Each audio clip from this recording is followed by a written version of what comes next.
Blessed are you, Lord our God, King of the universe, who sanctified us with his commandments and has commanded us to engage ourselves in the study of Torah. In the name of Yeshua, Messiah. Amen. Shabbat Shalom, everyone. I'm seeing some faces I haven't seen for a long time. Feels so good. And so how is everyone doing? Recovering. The Lord is our strength. Okay. Oh, okay, yeah. So I didn't know my slides were up. I wanted to start my talk today with talking about Tevet. Actually, that's a mistake. It's supposed to be the Tevet. So it's the 4th month of the civil year and the 10th month of the ecclesiastical year. So ecclesiastical means religious, right? So basically, spiritual, yeah. So because before the children of Israel came out of Egypt, they had a way of keeping time. And but in Exodus, I think Exodus 12 verse 1, God told them that this would be the beginning of months for you. That was the day they came out of Egypt. So God kind of gave them a new calendar, like reset the time. And they were to count time from that period when they came out of Egypt. So prior to that, of course, they had a way of keeping time. They had the civil calendar with which they kept, track of time. So as a result of that, even today, like when we celebrate Rosh Hashanah, the years are still counted.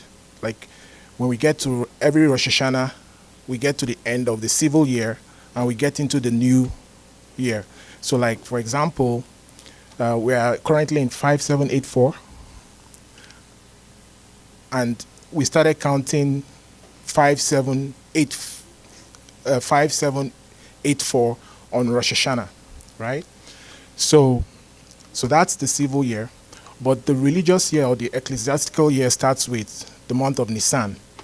And the month of Nisan, God told them that it would have to be in the spring, like the period of spring, like the weather patterns, the climate. It has to be at the period of spring every year, right?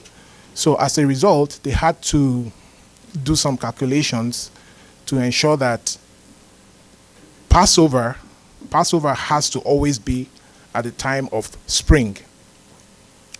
So I was trying to highlight from there on my slide that you have on the left side the ecclesiastical years, and then on the right side you have the civil year. And if you look at the left side, and also because of the adjustments that needed to be made, they would add an additional month every leap year. So they have these calculations they make so that like in the Gregorian calendar, we add, I think on a leap year, February has 29 days or something like that. But in the Jewish calendar, on a leap year, an additional month is added. So on a regular non-leap year, you have 12 months as it were. Then on a leap year, they would add 1 month, so Adar 1, and then it pushes down Adar to Adar 2, right?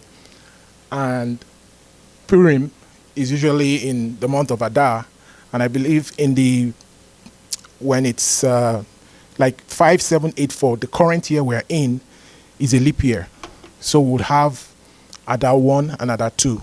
And Purim, rather than falling in Adar 1, it will fall in Adar 2, like the month of Adar, right? So I was just trying to illustrate here those 12 months of a non-leap year, and then when another year is added, if we go to the next slide,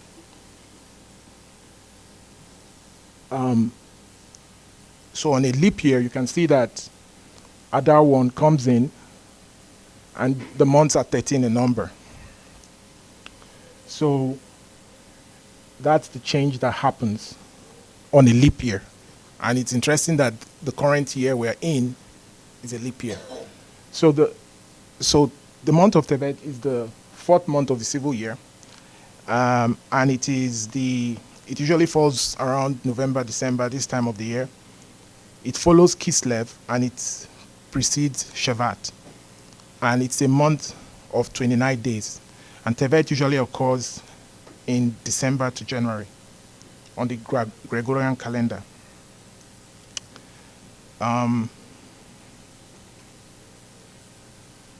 So in the book of Zechariah 8 verse 19, it says, "Thus says the Lord of hosts, the fast of the 4th month, and the fast of the 5th, and the fast of the 7th, and the fast of the 10th shall be to the house of Judah seasons of joy and gladness and cheerful feasts. Therefore love, truth, and peace." So in this verse, Zechariah was listing the 4 fasts. So there's these 4 fasts that have to do with the destruction of the first temple, right? And here, Zechariah listed those fasts. And when he talks about the fast of the 4th month, so he's talking about the 7th of Tammuz. And then the fast of the 5th month is the Tish B'Av, the 9th of Av. The fast of the 7th is the fast of Gedalia, and that usually happens on after Rosh Hashanah. Actually, it's supposed to happen right on Rosh Hashanah, but of course, it's pushed forward, and it usually happens on the 2nd or the 3rd, or the 3rd or 4th of Tishrei. Rosh Hashanah is a 2-day feast, right? The first day, the second day, and it's usually on the 3rd of Tishrei. But then if Rosh Hashanah falls on a Thursday and Friday, which I believe this coming year is, then it's pushed to Sunday. The fast is pushed to Sunday. That's why it could be 3rd or 4th. And then the fast of the 10th, which is the month of the 10th, the fast of the 10th, right, which is the 10th of Tevet, which is the month we're in. So the major and minor fasts that commemorate events having to do with the destruction of Jerusalem are called the 4 fasts. So they are known as the 4 fasts, which are listed in the Bible. So the 10th of Tevet, and that was, the 10th of Tevet is when Nebuchadnezzar began the siege of Jerusalem. The 7th of Tammuz, so these things kind of happened in order, right? So on the 10th of Tevet, Nebuchadnezzar began the siege of Jerusalem. Then on the 17th of Tammuz, the breach of the walls, and that was 3 weeks before the temple was destroyed. Then on the 9th of Av was the day the temple was destroyed. And incidentally, the first and the second temples were destroyed on that same day, the 9th of Av. And then the 4th fast, the fast of Gedalia, was instituted by the Jewish sages to commemorate the assassination of Gedalia. And Gedalia was appointed by the king of Babylon. After he had conquered Jerusalem, he appointed Gedalia as a governor, as a caretaker, right? So there was some kind of internal dispute, like some Jews, like the Jews of the royal line, were not happy because Gedalia was not from the royal line. He just picked his own, someone who could do his bidding, right? So he was assassinated. So because of that assassination, So after that assassination, many Jews were slain. The remaining Jews were driven into exile. So it was like that was the total end of the autonomy of the Jews, you know. So it started with the tent of Tevet. He started the siege. He surrounded the city. Then, after some time, he breached the walls, right? And then, so there was 3 weeks. He came in. After 3 weeks, he breached the walls. Then he actually destroyed the temple on the 9th of Av. And then the fast of Gedaliah. So all these things, so these fasts, they are listed in the Bible. And I found it interesting that it was the Jewish sages that instituted these fasts.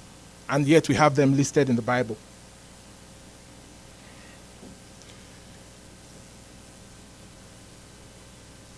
So I just wanted to say some things about the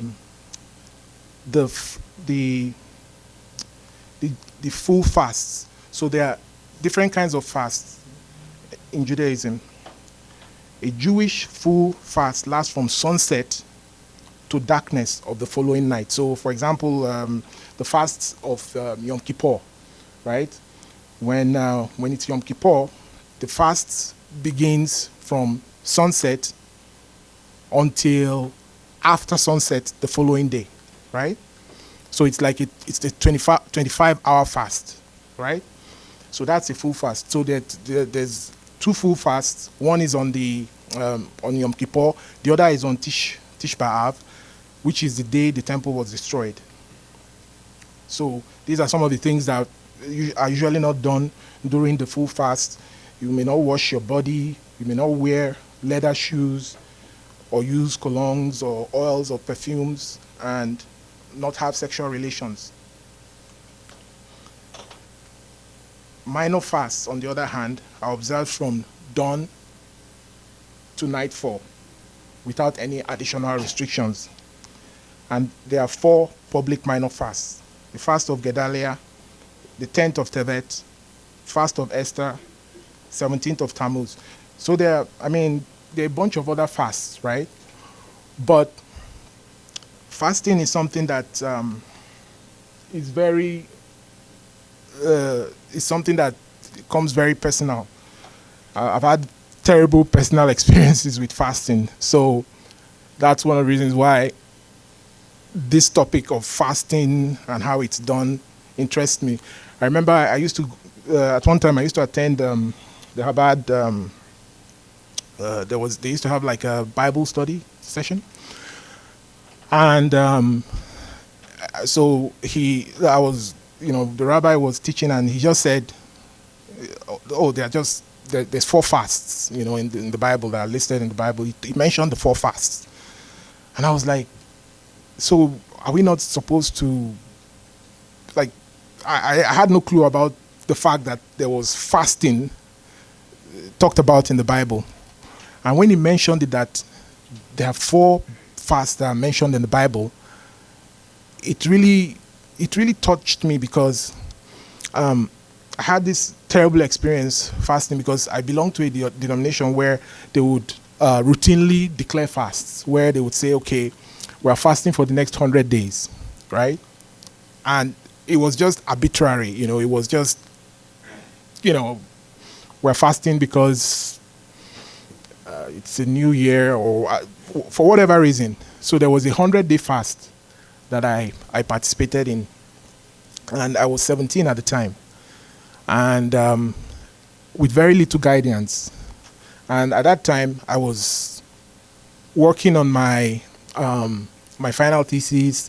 I was doing so many things. I was busy. I was like, it was really it was a very hectic time for me. And then because I was very zealous, and I was I wanted to, I was on fire for God, so I couldn't not participate in the 100-day fast. So I was fasting every day. Like, I would not eat anything until 6, I think it was 6 or 7, because in Nigeria, the sun sets around 6 or 7 a.m., sun rises at 6 or 7 a.m., and sets at 6 or 7 p.m. Like, as sure as the sun will rise. It's not like here where, in the summer at 11 p.m. the sun is still up. So I was doing this fast, and I went as far as 90 days. My goodness. Like, we would break the fast after dawn, like after sunset. But by the time I was done, oh my goodness. In fact, all the health problems I've had in my life started from around that period, because somehow, maybe mind over matter, I was like determined. I had to hand in my thesis, I had to finish school, and I had to do a lot of things. So I was just going on. The day I went to my project supervisor, handed him my dissertation, that day I ended up in the hospital. And I was in the hospital, I was sick, I was like, in fact, I wish I took pictures. My kids would like freak out when they see the picture. I was a living dead. Some of my friends who knew me around that time, they say, Etune, this is your second life. So, and after then I had surgery, like it was crazy. And that's because of not, blindly following certain traditions and not, having that guidance on how to go about things, right? Because one of the things, like in our Torah portion, or even the one before, like this week's Torah portion is mostly about Korach, right? Last week, it was about the 10 spies.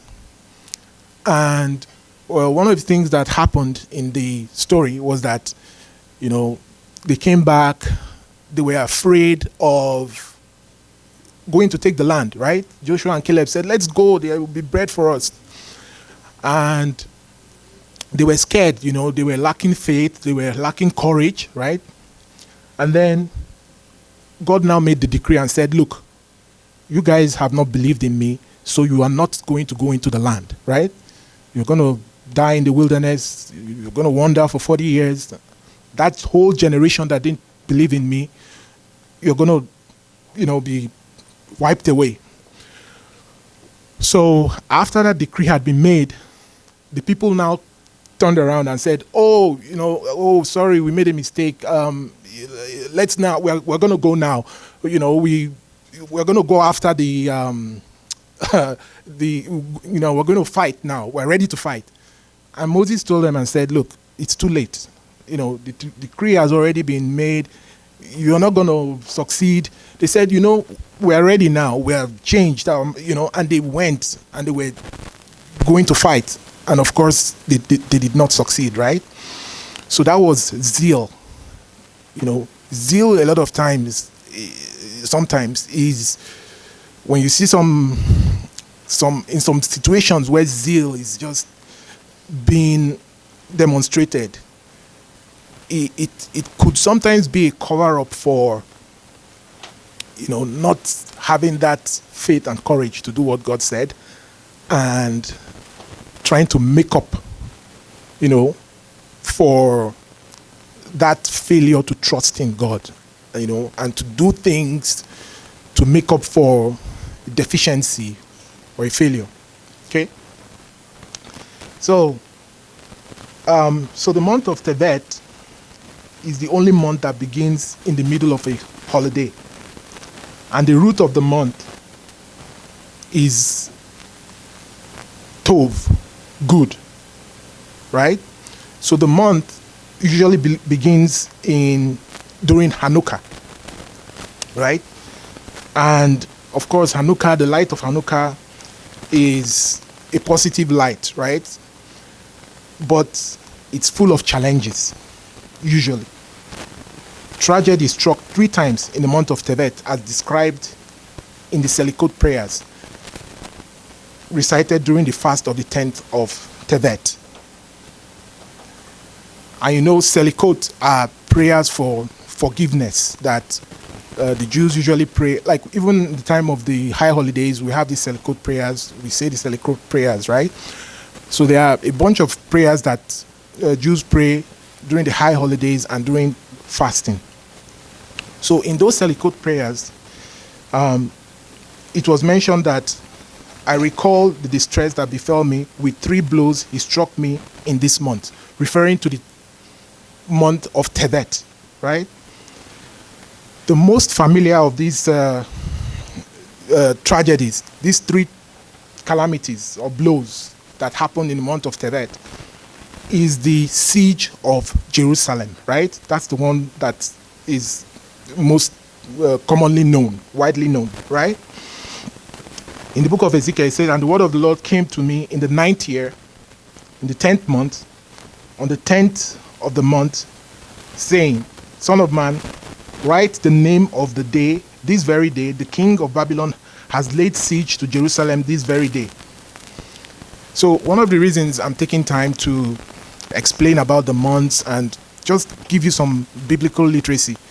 So I have some friends, and I remember someone sent me I think it was month of, I can't remember which month it was, but so they quoted a scripture and they said, and the word of the Lord came to me. So when somebody who is not biblically literate reads this verse, when they see the 10th month, they would say, oh, the word of the Lord came to me in the 9th year, in the 10th month. What's the 10th month?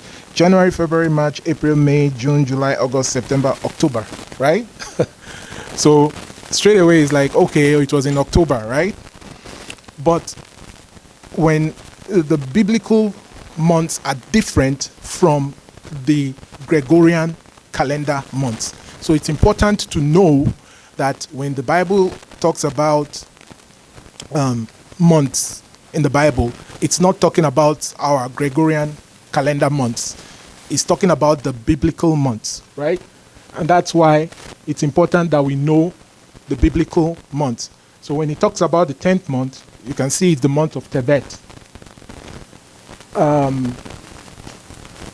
So it's the month of Tevet, right? So that's the 10th month. So on this 10th month, it says, the Son of Man, write the name of this day, this very day, the king of Babylon has laid siege. So that's the siege we're talking about, right? That's the siege of Jerusalem, right? That's the day that Nebuchadnezzar came and surrounded the city. So it's recorded there in the book of Ezekiel. And so the Jewish people commemorate the misfortune experienced on the 10th of Tevet by fasting each year.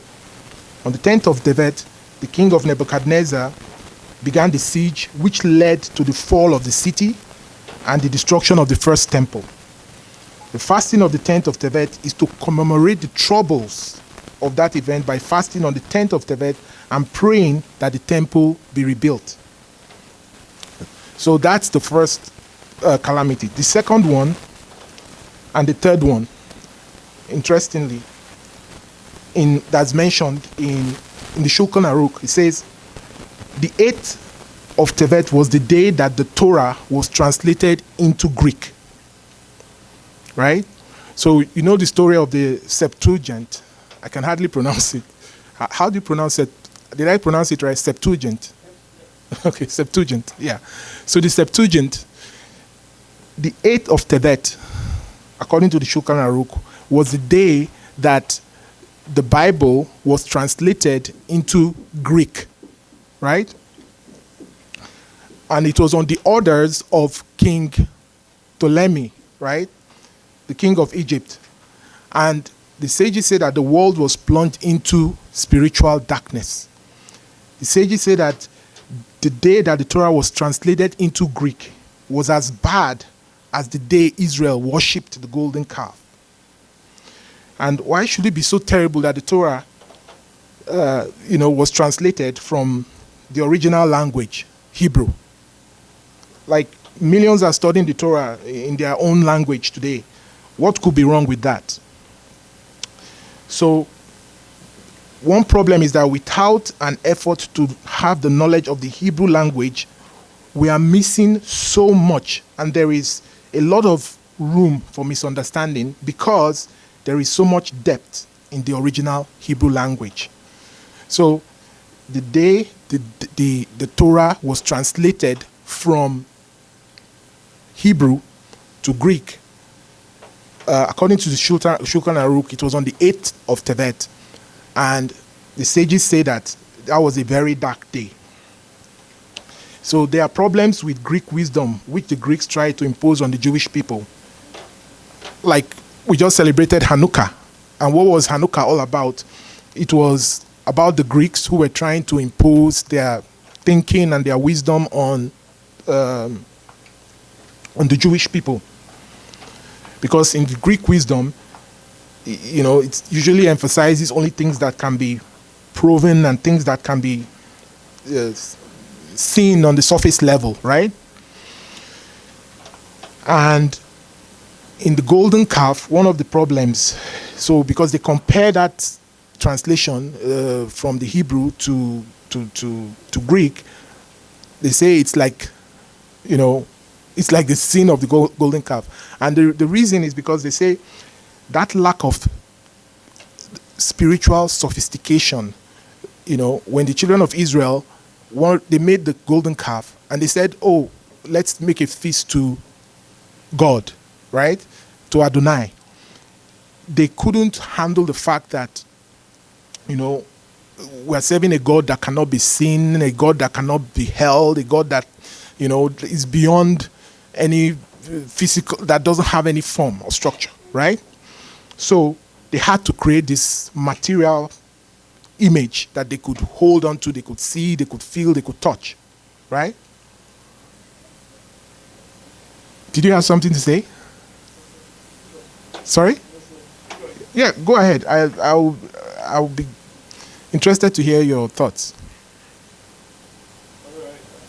My only question is if you look at just before the whole golden calf incident, when Moshe goes up with the 70 elders, he actually sees the feast of Yeshua, I believe it was Yeshua. And under him is looking at his glass, clear crystal glass. And he sees feast, but actually ate with him. And actually talked with him and all that. So I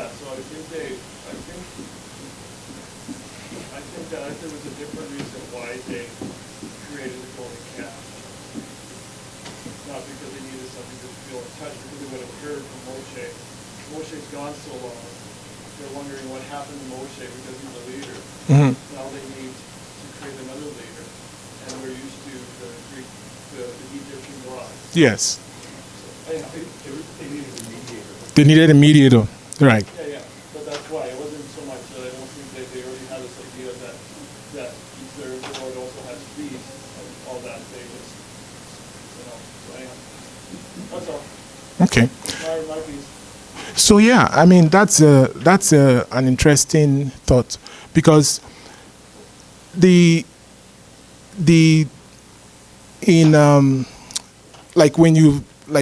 Greek, the Greeks are the mother of art, and you go, we have a lot of ancient Greek sculptures, and that was never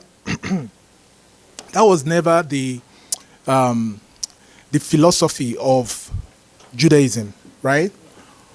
So there was a lot of that thinking, which is it was antithetical to their worldview, right? The Hebrew language is the holy tongue, right? And sorry?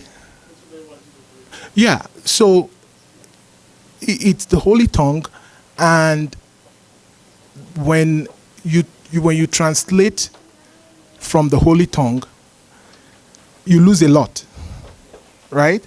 And they saw it as a tragedy because it's kind of, got a lot of people's hands into the Holy Scriptures who had no business getting into the Holy Scriptures. Because, even when I was preparing my talk for the Torah portion today, when I looked at, the scriptures and the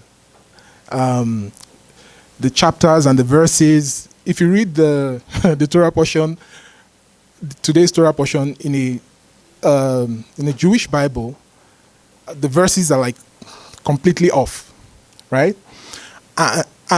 And for example, another thing is the way the scriptures are arranged.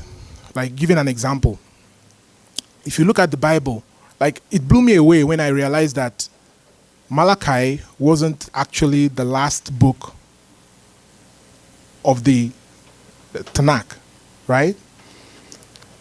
The last book of the Tanakh, if you look at the way it's arranged in a Hebrew Bible, in a Jewish Bible, is Second Chronicles, what we call Second Chronicles. So Jews would arrange their books according to the order of inspiration, right? According to level of inspiration. So the Torah comes first, because the belief is that the Torah was God's word to man. God spoke directly to Moses. He gave his word without any, Moses communicated the word. The Bible says there was no prophet like him, right? And he gave the word just the way he received it, right? And then the next level of inspiration is the prophets. And those are like God's words through men. And to be a prophet, you had to qualify. You had to prepare yourself. God wouldn't, like in Judaism, they believe that there are no prophets anymore. There are no prophets today, right? And every prophet in the Bible was a Jew. I think it's in the Talmud. It says that there are 7 non-Jewish prophets. One of them is Balaam. The other is Job. And then I think they said Balaam and his dad, and and then Job and his, the numbers were kind of weird, but they said there were 7 non-Jewish prophets. But even it's kind of questionable if Job was a prophet, right? And even Balaam was a rogue prophet. So every prophet in the Bible was a Jew, right? The whole Bible from Genesis to Revelation was written by Jews, right? No. Except They were written by Hebrews, Israelites, yeah. Jews are not Israelites. They're not the same word. They're not the same term. Okay, yeah. One tribe. Okay, so maybe I'm using Jew and Israelite interchangeably, right? Yeah, maybe I'm using. When people hear it, they don't understand that. They always get confused. Oh yeah, actually, like I had someone live in my rental property one time, and so I said, I was relating with him, and I said, you're Jewish. I was talking about him, and I said, you guys, you Jews, and he said, I'm not a Jew, I'm an Israeli. So Jew is the religion, right? Is that what you're? No, I'm saying just from a biblical perspective. A Jew is from the tribe of Judah. Yeah, I mean, in a strict sense, you could say so, but yeah.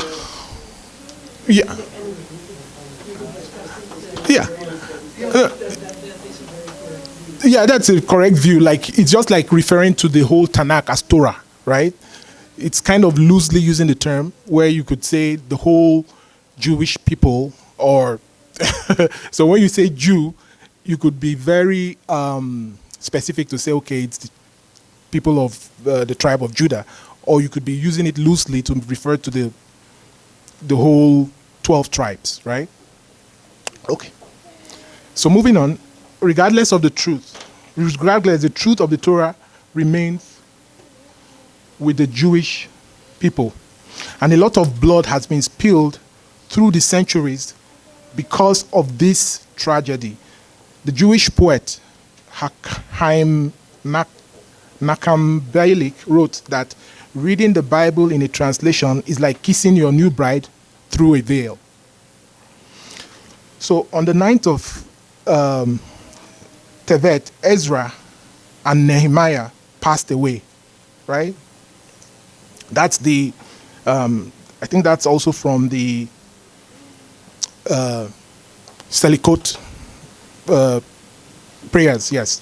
So it indicated there very clearly that, Ezra passed away, and then there was another Jewish sage that indicated that Nehemiah also passed away on the 9th of Tevet. So they were pivotal in the leadership of Israel in the period of the return from the exile of Babylon prior to the building of the second temple. So the children of Israel were in a low spiritual state at the time, and they set them on the right path. They were beloved, selfless, and great leaders, right? So 3 things that happened in the month of Tevet. The Septuagint, translation from the Hebrew to the Greek, the passing of Ezra, and so that happened on the 8th of Tevet. On the 9th of Tevet, Ezra and Nehemiah, that's their yahrzeit, they passed away on the 9th of Tevet. And on the 10th of Tevet was the siege of Jerusalem. Okay, so do you have any more comments? Do you have any? Yeah? Did you want to say? Yeah, go ahead. Yep. Well, maybe at the end. Okay.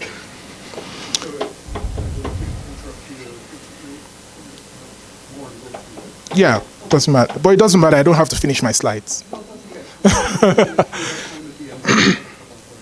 Okay, so I want to quickly look at the Torah portion and just share a few thoughts. So it's in the 3-year cycle. It's 1, 1, 2. It's they split the Parsha Korach into 2 parts. So this is the first part, and this is just a brief outline. So one of the things I wanted to point out about Korach. So if you look at this diagram, it shows who Korach was and how he was related to Moses. So Kohath was from Korach was from the tribe of Levi, right? And he was from the Kohathite tribe. So Levi had 3 sons: Gershon, Kohath, and Merari, right?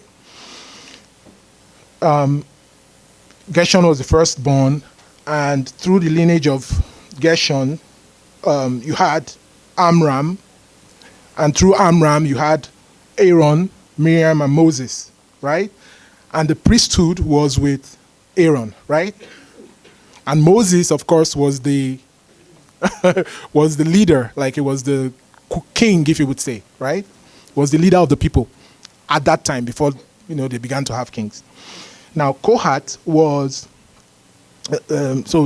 Korach, was from the line of Kohath, who was the middle son, right? And he was the firstborn of Isa, right? And then if you look on the left, Eliasaph was chosen as the clan leader for the Gershonite tribe, right? Zuriel was chosen as the leader for the Merarite tribe. And then the Kohath was expecting that he would be chosen as the leader of the Kohath tribe, but he was bypassed, and the leadership was given to Elzaphan, who was not even a firstborn, right? So Amram, Izah, Hebron, and Uzziel were all children of Kohath, right? Are you with me? Is it confusing? You can see it, yeah. So yeah, you can see it. Yeah. So the point I'm trying to make here is that Korah, because he was cousins with Moses, because if your dad, I'm saying this because of I'm trying to get to communicate to my son so that they understand. So if you have like your daddy, we have grandpa, right? And then he has sons. So your grandpa had me, had my brother and my sister and so on, right? So my brother and me, so you are cousins with my brother's kids, right? So she understands that. He said it's too simple, so I'm communicating. So anyway, so they were cousins. So Korah was a cousin of Moses. So he felt slighted that the leadership of the clan of the Kohathites didn't come to him, being the firstborn. He didn't get the priesthood. He didn't get the leadership. He was just an ordinary Kohathite, right? So the sages are suggesting that was one of the things that offended him, right? So, who am I? I don't get priesthood. I don't get leadership, And it's interesting that this week, Korah is not happy that he's not getting more responsibilities. And that's why he's getting upset. But the last story, the 10 spies, they were upset that, not that they were upset, they were lacking faith and courage to take on, to do what God had told them to do, right? In Korah's case, he was not contented with his station. He wanted more, right? And interestingly, the sages speak highly of Korah. They thought he was, his argument had some substance, right? What he argued was, we're all prophets. We're at Mount Sinai. God spoke to all of us, right? We got that because the whole nation, as it were, was lifted to a level of prophecy because they heard directly from God. And it's never happened to any nation before.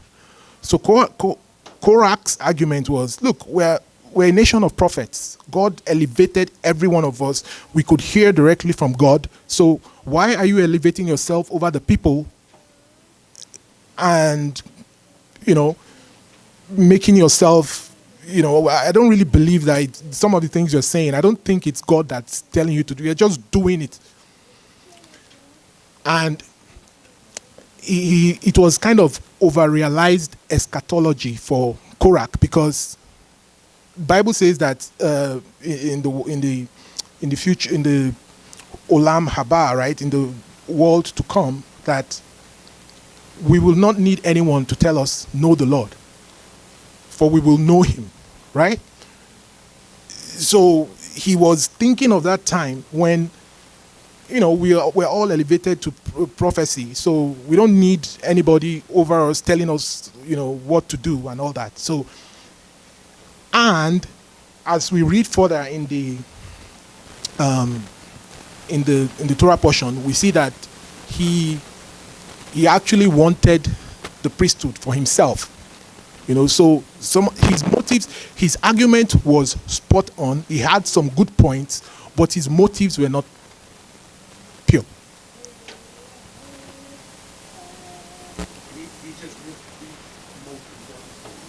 Exactly. Like, there's a way that seems right to a man. And the other is that I will show mercy to whom I will show mercy. Yes. He determines and selects Whom? whom he believes. Exactly. It's not really the case. Exactly. So, Torah, I think, has a difficult time understanding the basic. Exactly. And yeah, he was, he had, another thing the sages say about Korach is that he so there's arguments for the sake of heaven, right? Where you are arguing, you have disagreement. I mean, the Talmud is a book of arguments, right? They wrestle, like they argue, they are trying to like they said the classical example of argument for the sake of heaven is the argument between Hillel and Shammai, right? They might be two diametrically opposed positions, but they are trying to arrive at the truth.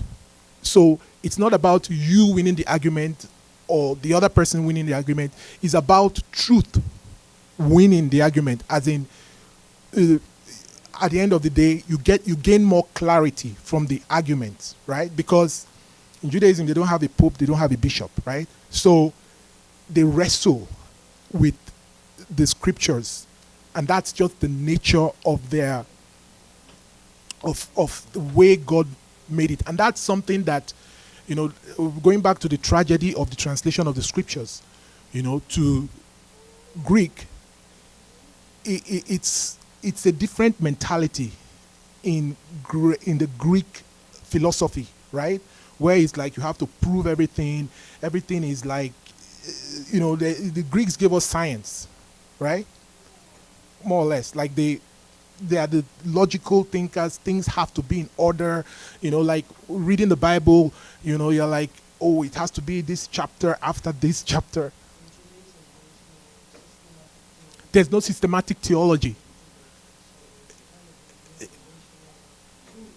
Exactly. So there's no systematic theology, but in the Greek thinking, it has to be, this verse comes after this other verse, and it has to be ordered and aligned. I think it was Grant Luton who was saying that. I forget the illustration, but he said something about how do you like you go to an operating table and you like to operate on a lion or something. I can't remember how he said it, but he was like, there's in the Hebraic mind is thesis, antithesis, and synthesis, where there will be a scripture here, and there's a seemingly contradicting scripture, and then you're like, how do you reconcile the two? And then there's a third scripture that brings those two scriptures together to make sense. So that's why, to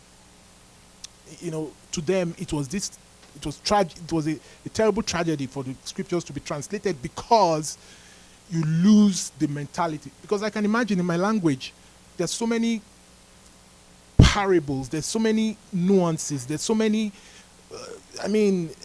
There's in my native language, I can't express myself fully in English, on certain terms. There are a lot of things you lose when you go from one language to another, right?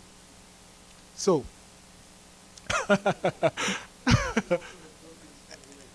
yeah, you don't, yeah, because you are thinking in another language, so it's sometimes difficult to translate it to a word in English. It doesn't exist, and you're like lost. You don't know how to express it. The other thing the other slide was I wanted to show how, where Korach Korach was right there in the Kohatat tribes, right? And his co-conspirators, Dathan, Abiram, and On, were from the tribe of Reuben. And you see that because of that proximity, he had a ready collaborator in Reuben. And can anyone tell me anything about the tribe of Reuben? Sorry? Firstborn,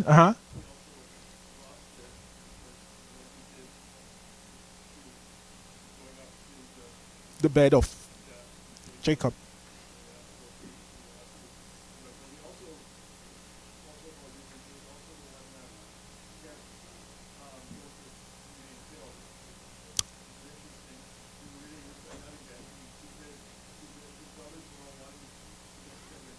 Mm-hmm. put him in the well.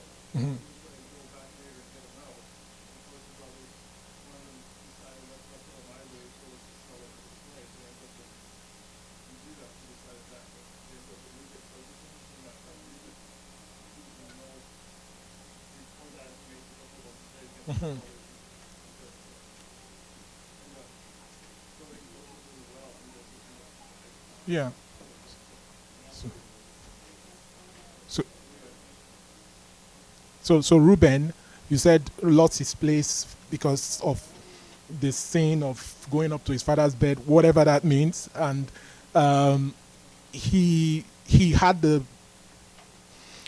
intention to save Joseph, right? But somehow he didn't carry through, and it kind of reflects in the blessing that Joseph gave him, saying that unstable as water, right? He wanted to save Joseph, but he didn't have the courage, maybe, I don't know, to put his foot down to say, no way.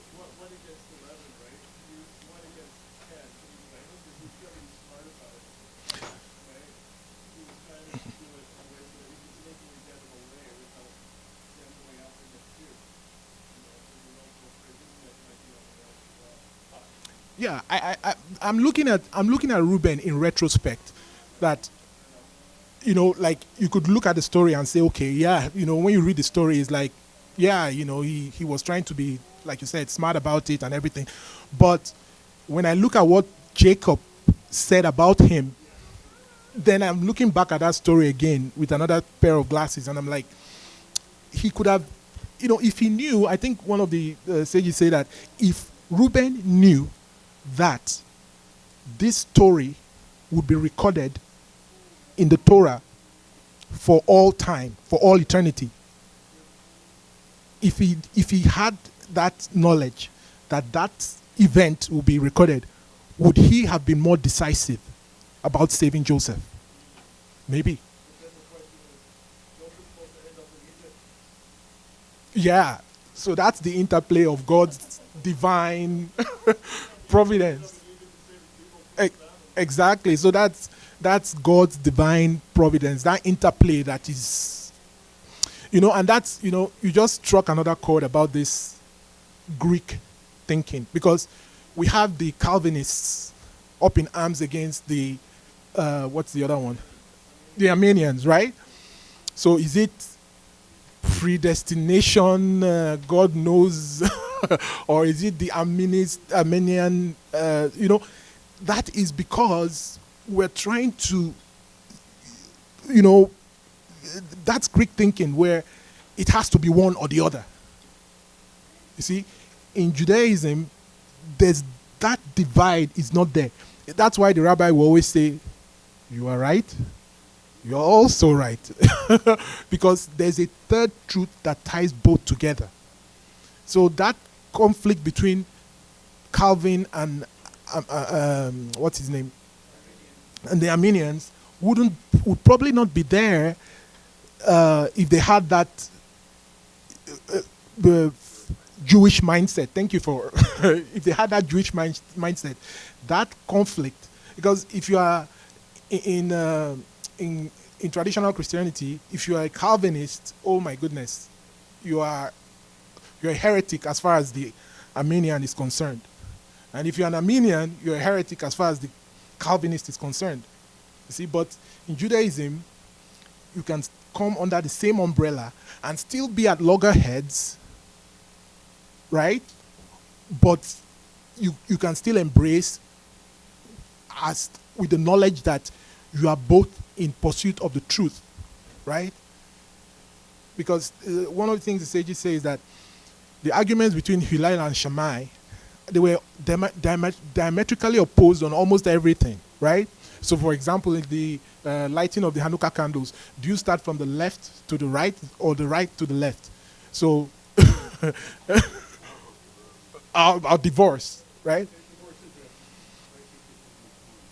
Is a more important, yeah. Exactly. Well, that was the example that came to mind. If your wife burns your food, yeah.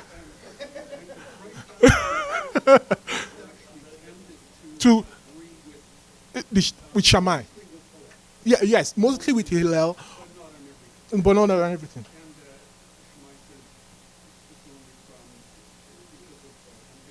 Exactly. So on that particular topic, uh, Yeshua sided with Shammai, even though he was most often he would side with Hillel. So for this diagram about Kohat, Rashi puts it this way. He says, "Woe to the evil man, woe to his neighbor. Great men can fall because of a bad neighbor." So Korach had Reuben and Kohat, right, were very close to each other. Both of them were disgruntled. Korach had the privilege of being, because the Kohatites, they were the privileged Levites, because they got to carry the holy vessels of the temple, right? The Merarites carried the wooden vessels. I forgot the other one.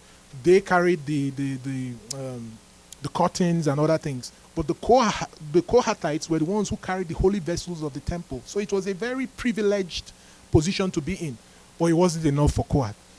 And Reuben, because he probably was probably still carrying the pain of being being passed over, for the priesthood. The priesthood went to the third child, Levi, right? The kingship went to the fourth child, Judah, right? So, and those were positions that were for the firstborn, but he was passed over. So he found an easy ally with Korach, who was disgruntled, and they came together to form this rebellious group against Moses. There was, if you read the scripture, it talked about Dathan, Abiram, and On, right? So there's this interesting story about On, right? I don't know if you know the story. Do you know the story about On? So there's this story about On, because he kind of fell off. A lot of times when you talk about this story, you talk about Dathan, Abiram, and Korach, Dathan, and Abiram. So On kind of fell off, but On was there at the beginning. And usually in Judaism, what happens is when there's when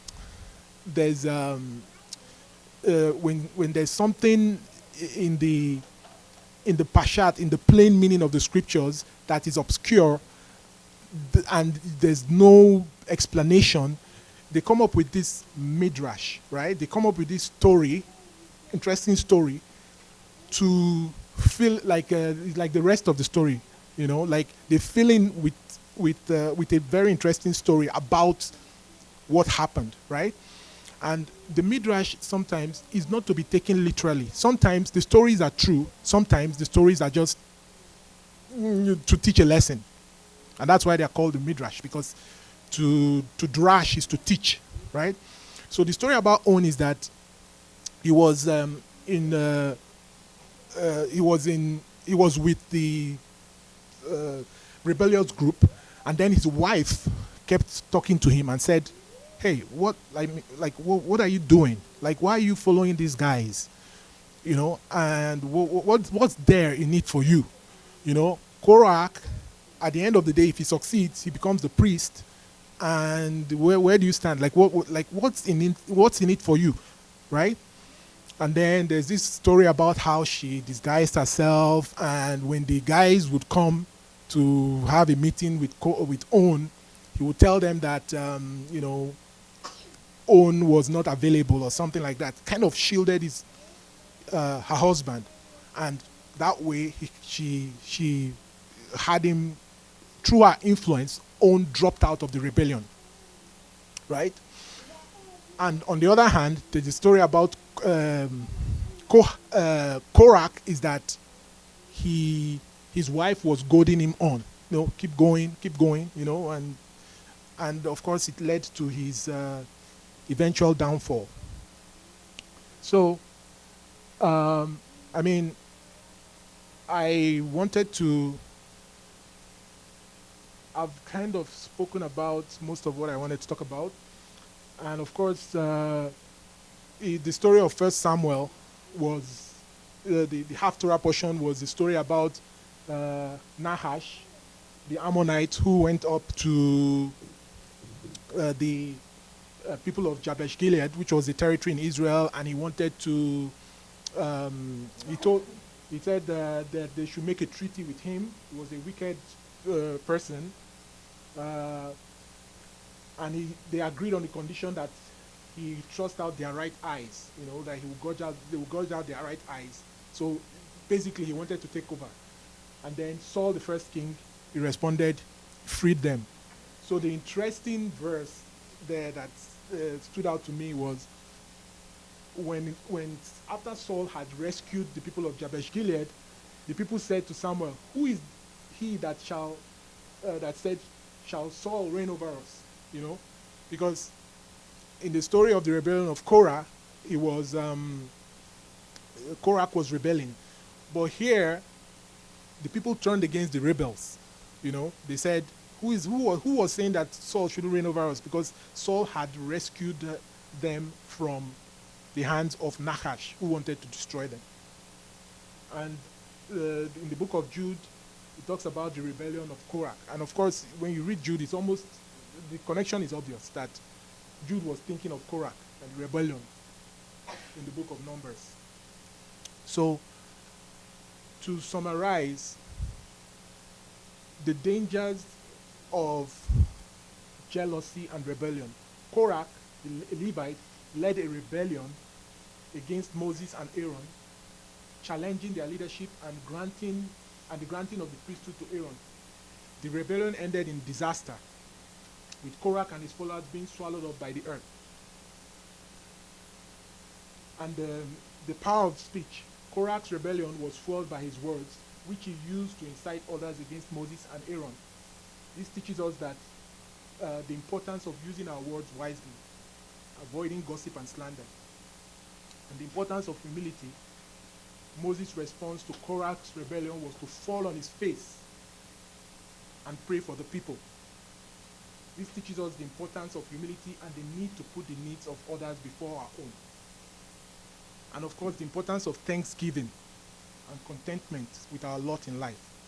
Because Korah was not content with his lot. I mean, he had a privilege. He was a Levite. He was someone who had the privilege of handling the holy vessels. And that wasn't enough for him.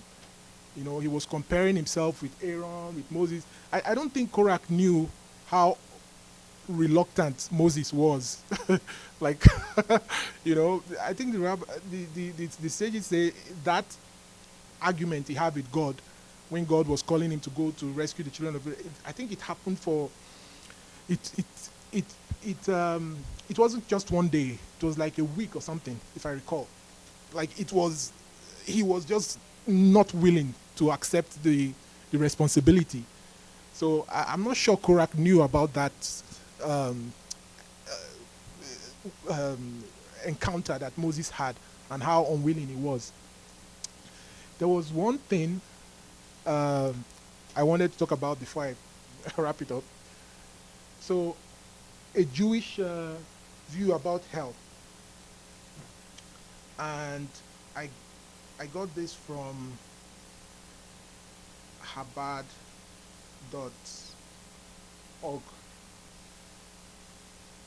So, according to Chabad.org, Jews believe in a type of hell. But, well, when you say Jews, it's hard to make a general statement about Jews, because one Jew, or how do you say, two Jews, three, five opinions. So, but according to Chabad.org, Jews believe in a type of hell, but not the one found in cartoons and joke books or traditional Christianity. I added that traditional Christianity. Hell is not a punishment in the conventional sense. It is, in fact, the expression of a great kindness. The Jewish mystics, described a spiritual place called Gehinnom. This is usually translated as hell. But a better translation would be this supernal washing machine, because that's exactly how it works. The way our soul is cleansed in Gehinnom is similar to the way our clothes are cleansed in a washing machine. The intense heat of the water loosens the dirt, and the force of being swirled around shakes it off completely. Far from hurting our souls or hurting your soul, you are doing it a favor by putting it through this process. Every act we do in our lifetime leaves an imprint on our soul. The good we do brightens and elevates our soul, and every wrongdoing leaves a stain that needs to be cleansed. If at the end of our life we leave this world without fixing the wrongs we have done, our soul is unable to reach its place of rest on high. We must go through a cycle of deep cleansing. Our soul is flung around at an intense spiritual heat to rid it of any residue it may have gathered and prepare it for entry into heaven. Exactly. So Catholicism got their purgatory from this view of hell. So, all right. I leave it with you to think about. All right. So, was there anything else? When you talk about fasting, you said there was 4 fasts that were recommended? Well, those 4 fasts, they are minor fasts, and they are all associated with the temple, the destruction of the first temple. Right, but in terms of instruction. Okay, in terms of instruction, so I mean, it all, you see, when it comes to things like fasting, the ones that are mandatory, as it were, right, in Judaism, right, is the Yom Kippur fast, right, and the fast of Tisha B'Av, like the 9th of Av. So Those are not to be found in the Torah. no, Yom Kippur is Yom Kippur, it doesn't use the word fast, it uses the word affliction. affliction, which the To use then right in the song is what they think that means. what they think that means, yeah, But which is generally accepted. I think it's the only place that Hang on, before you move on. Paul the Apostle in the New Testament talked about the fast, right? So, and I believe he had that, his belief about the Yom Kippur fast was in line with what the Jewish sages interpreted the Yom Kippur fast to mean. Did Moses fast? His was, I think his was, I think his was supernatural. Like, yeah. That's what I even found interesting, right? The fact that, see those 4 fasts listed in the book of Jeremiah, I believe, those were fasts that came after, right? Like they were as a result of. tradition is different from the tradition. Yeah, tradition is different. So you see, I said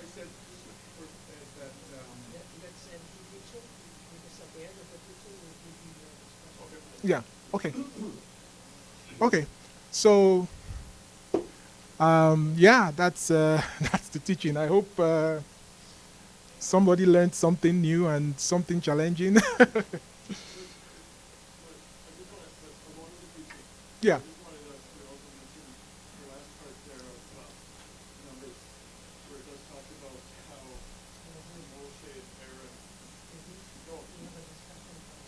discussion is actually part of the chapter of 16. Okay, yeah, chapter 16. Go ahead. I don't think you actually mentioned where he, in this Moshe interceded through Aaron, they descended. Yes. I kind of skipped it because I was trying to wrap it up. So Moses, so there was 250 men who joined in the rebellion, right? And so what happened was that Moses told them to take censers and go and offer incense, right? And so they went to offer incense in the tabernacle at the time. Yeah, Moses had the tabernacle, yeah. So he now told, God was not happy about this. So he told the people, and God was, in fact, something interesting about that was the fact that God was, he says the assembly, there was a kind of assembly at the time, right? God, it seemed like God was going to destroy the whole assembly.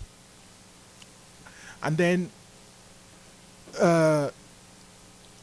Moses instructed the people and said, look, get away from these rebellious people, right? Get away from these rebellious people because God is not happy or whatever, right? So the rebellious ones stayed behind, and the people who heeded Moses' advice left. And then that was when the ground opened up and swallowed up Dathan and Abiram. There's interesting stories about how it looked. It was like a funnel and everything went down and all that. So, and then it was later on that,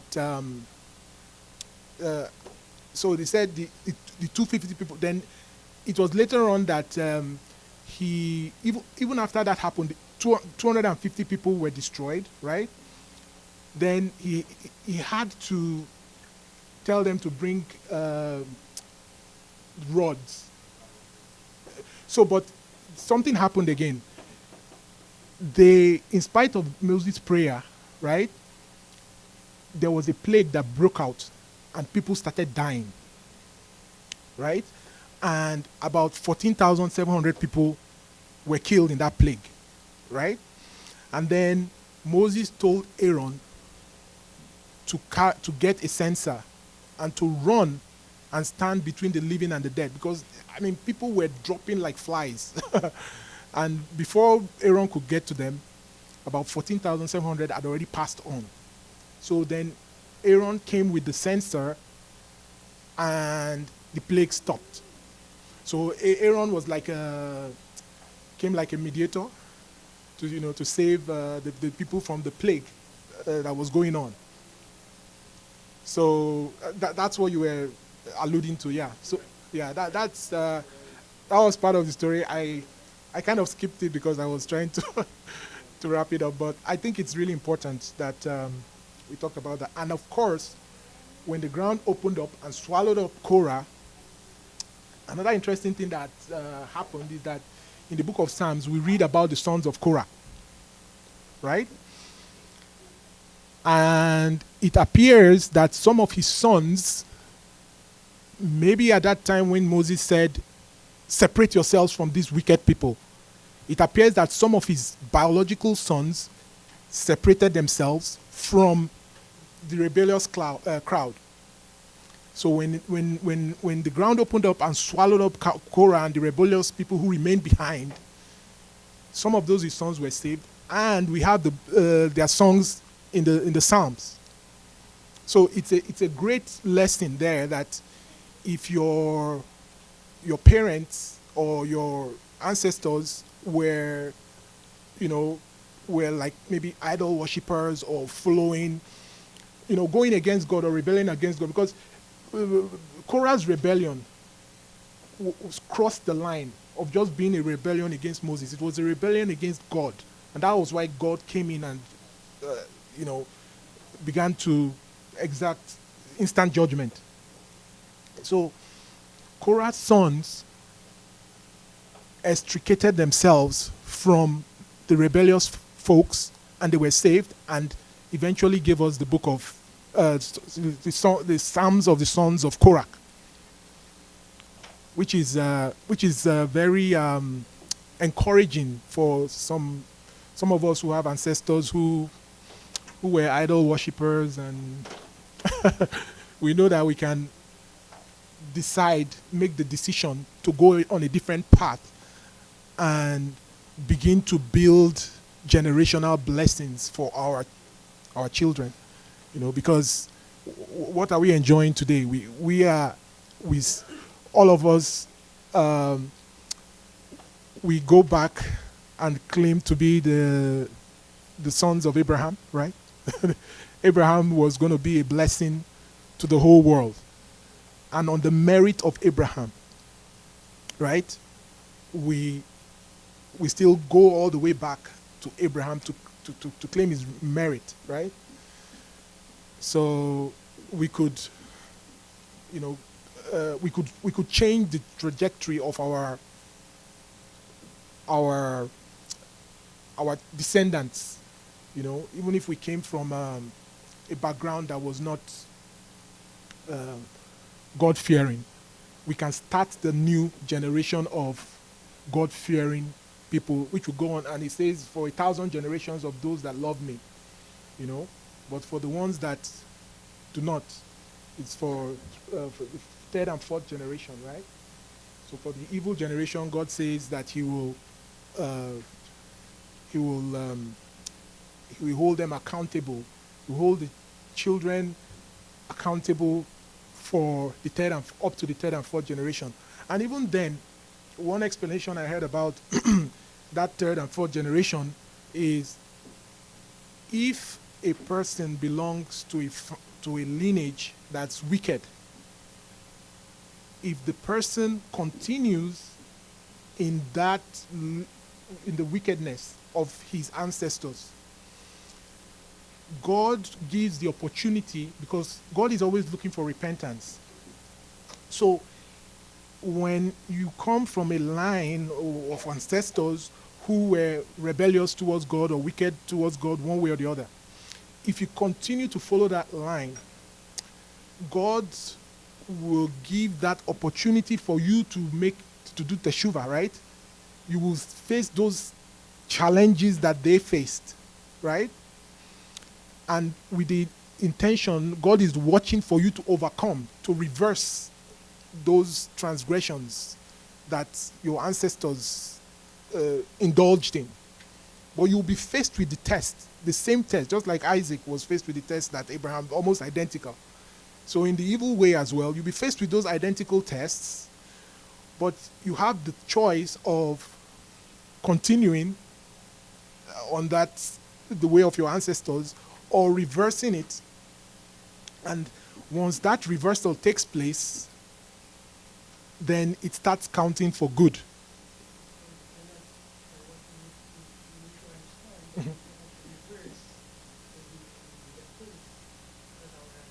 Did no, we can't reverse what they did, but we can draw the line and start a new. Yes, and we can stop the impact of what because if we choose to continue on the line of our ancestors, we'll be faced with the same trials, right? And we strengthen those. Look at the scene of David when he was that scene of David with Bathsheba. By the time Solomon took up that iniquity, we multiplied it by 1,000, right? David fell with Bathsheba, she repented, but somehow Solomon carried on, and he had 1,000.